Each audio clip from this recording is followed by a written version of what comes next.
नमस्कार किसान भाइयों। आज की वीडियो में हम जानने वाले हैं धान की रोपाई के समय हमें कौन कौन सी खादों का इस्तेमाल करना चाहिए, कितनी मात्रा में हमें कौन सी खादें डालनी है, इसके ऊपर संपूर्ण जानकारी आपको देने वाले हैं। नमस्कार किसान साथियों, फार्मिंग विद SRJ चैनल पे आपका स्वागत है। अगर अभी तक आपने चैनल को सब्सक्राइब नहीं किया है, सबसे पहले चैनल को सब्सक्राइब करें। कोई सवाल कोई सुझाव हो नीचे कमेंट करें, वीडियो को लाइक भी करें। तो चलिए जानते हैं धान की रोपाई के समय कौन कौन सी खादें हमें धान की फसल में डालनी चाहिए। किसान साथियों, हमारे बहुत सारे किसान साथी रोपाई के समय DAP खाद का इस्तेमाल करते हैं, तो यहाँ पे हम DAP खाद के बारे में ही आपको बताने वाले हैं। अगर आप कुछ अन्य खादों का इस्तेमाल करते हैं तो उसके बारे में हमें नीचे कमेंट करिए, बहुत जल्द उसके ऊपर भी वीडियो आ जाएगा। तो चलिए जानते हैं कि हमें DAP कितना डालना है, कितना और कौन कौन सी खादें डालनी है। रोपाई से कटाई तक संपूर्ण जानकारी हम आपको देंगे, कौन कौन सी खादों का इस्तेमाल कितनी मात्रा में करना है। किसान साथियों, यहाँ पर जो हमने फार्मूला आपको बताया हुआ है, ये हमने दो तरह से बताया हुआ है। पहले हम उन किस्मों की बात करेंगे जो हमारी हाइब्रिड धान की किस्में थोड़ा जल्दी तैयार हो जाती हैं, और नंबर 2 पे हम उन किस्मों की बात करेंगे जो थोड़ा सा देर में तैयार होती हैं। तो सबसे पहले जानते हैं कम दिन वाली वैरायटी में जो किस्में 120 दिन से जल्दी तैयार हो जाती हैं उसके बारे में। तो ऐसी हाइब्रिड धान की वैरायटियाँ जो 120 दिन से कम दिन में तैयार हो जाती है, अगर आप उसमें DAP खाद डालते हैं तो धान की रोपाई के समय आपको 28 kg DAP, urea 16 kg, potash आपको 11 kg रोपाई के समय इस्तेमाल करना है। आप चाहें तो साथ में जो सागरिका दानेदार आती है इसकी आपको 8 से 10 kg मात्रा डाल देनी है। चाहे सागरिका Z++ हो, चाहे हो सागरिका गोल्ड, कोई एक आप इस्तेमाल कर सकते हैं। अगर आपका बजट है तो इस्तेमाल करिए, आप चाहें तो बायोवीटा भी डाल सकते हैं।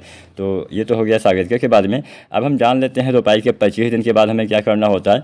तो धान की रोपाई के 25 दिन के बाद आपको यूरिया डालना है लगभग 30 kg, साथ में आपको डालना है जिंक सल्फर 33% वाला 5 kg। इसके साथ में आपको डालना है सल्फर जो आता है 90% वाला 3 kg। ये 3 चीज़ें आपको धान की रोपाई के 25 दिन के बाद डालनी होती है।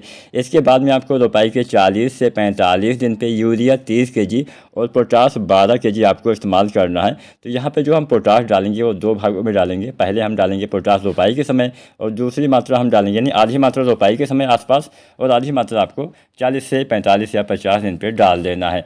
अब हम बात करते हैं उन किसान भाइयों की जिनकी हाइब्रिड धान की फसल देर में तैयार होती है, अर्थात 120 दिन से ज़्यादा दिन में तैयार होने वाली हाइब्रिड धान की किस्मों में कितना खाद डालना है। अगर आप DAP डालते हैं तो उसके बारे में भी हम जान लेते हैं। तो उन किसान साथियों को DAP डालनी है रोपाई के समय 38 kg, यानी 10 kg DAP यहाँ पे आपको ज़्यादा डालनी है। इसके साथ में यूरिया आपको डालनी है 20 kg, पोटास यहाँ पे भी आपको डालना है 20 kg, मतलब पोटास भी यहाँ पे बढ़ जाएगा। तो 20 kg पोटास, यूरिया 20 kg और DAP 38 kg रोपाई के समय।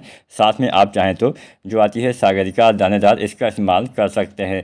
इसके बाद में रोपाई के 30 दिन पे यूरिया 40 kg, आपको डालना है जिंक सल्फर 33% वाला 5 kg, आपको डालना है सल्फर 90% वाला 3 kg। ये 3 चाहिए आपको रोपाई के 30 दिन पे। इसके बाद में रोपाई के 50 दिन पे यूरिया 40 kg और MOP पोटास आपको 20 kg किसान भाइयों इस्तेमाल करना होता है। यहाँ पे भी हम पोटास 2 बार ही डालेंगे, पहली बार रोपाई के समय, दोबारा से 45 से 50 दिन के आसपास। तो यहाँ पे हमने खाद की संपूर्ण मात्रा आपको बता दी कि DAP अगर आप कम दिन वाली किस्मों में डालते हैं तो कितना डालना है, अगर आप देर से तैयार होने वाली किस्मों में डालते हैं तो कितना डालना है। अगर आप किसान साथियों देसी धान की किस्में लगाते हैं तो उसमें आपको इसकी आधी मात्रा का इस्तेमाल करना है, मतलब जो भी हमने खादें आपको बताई हैं इसकी आधी मात्रा आपको देसी धान की वैरायटियों में डालना है। इसके साथ साथ अगर आप धान की रोपाई नहीं करते हैं, धान की सीधी बिजाई करते हैं, तो सीधी बिजाई में भी आपको इतनी ही मात्रा का इस्तेमाल करना है। बस खाद डालने का जो समय है वो आपको थोड़ा सा बढ़ा देना है। अब हम जान लेते हैं कुछ ऐसी खादें जो हम घुलनशील उर्वरक के रूप में डालते हैं। तो पहला चीज़ हम डालते हैं NPK 19-19-19, और इसका इस्तेमाल हम धान की रोपाई के लगभग 25 से 30 दिन के आसपास करते हैं। तो NPK 19-19-19 रोपाई के 25 से 30 दिन पे आपको डालना है। लगभग आपको 1 से 1.5 kg डालना होता है। इसके बाद में हम दूसरा NPK डालते हैं, NPK 052-34, और इसका इस्तेमाल हम गबोड़ अवस्था में करते हैं, मतलब जब धान में बालियाँ निकलने वाली होती है उससे पहले वाली अवस्था में आपको 052-34 डालना है, लगभग 1 से 1.5 kg। साथ में आपको बोरोन भी डालना चाहिए, जो बोरोन आता है 20% वाला, इसकी 100 से 125 ग्राम मात्रा डालनी है। बोरोन डालने से जो पोलिनेशन है अच्छे से होता है, जिससे सभी दाने का भराव अच्छे से हो पाएगा। इसके बाद में अंतिम हम NPK डालते हैं, NPK 0050। इसका इस्तेमाल धान की बालियाँ निकलने के बाद दाने भरते समय हमें करना चाहिए। इसकी भी 1 से 1.5 kg मात्रा आपको डालनी होती है।